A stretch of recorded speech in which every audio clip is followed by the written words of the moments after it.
වණක්කම් දුවේ පුතේ අද අපිට තියෙන්නේ ර අකුර ඉගෙන ගන්න. අපි එහෙනම් ලියලා පුරුදු වෙමු. ර අකුර ලියන්නේ ඉරි කෑලි තමයි ර අකුරේ වැඩිපුරම තියෙන්නේ. බලන්න ඔහොම ලිව්වා.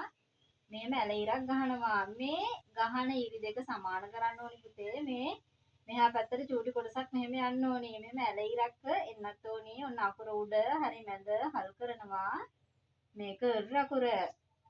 ඔහොම ගියා මෙහෙම ආවා මේ ඉරේ නැවත චූටි දුරක් ආවා ඇල ඉරක් ගැහුවා ර අකුර ඊට පස්සේ ඇල පිල්ල එකතු කරනවා රා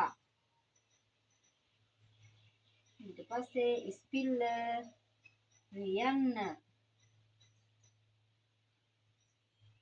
දීර්ඝ ඉස්පිල්ල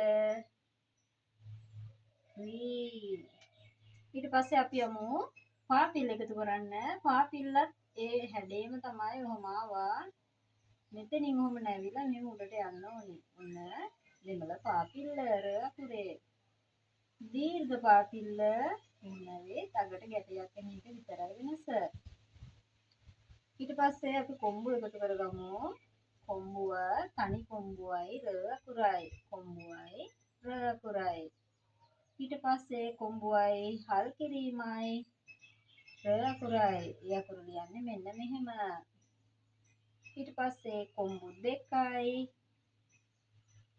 ර අකුරයි කොම්බු දෙකයි ර අකුරයි ඊට පස්සේ අපිට තියෙන්නේ කොම්බුවයි අකුරයි ඇල පිල්ලයි කොම්බුවයි අකුරයි ඇල පිල්ල ඊට පස්සේ මෙන්න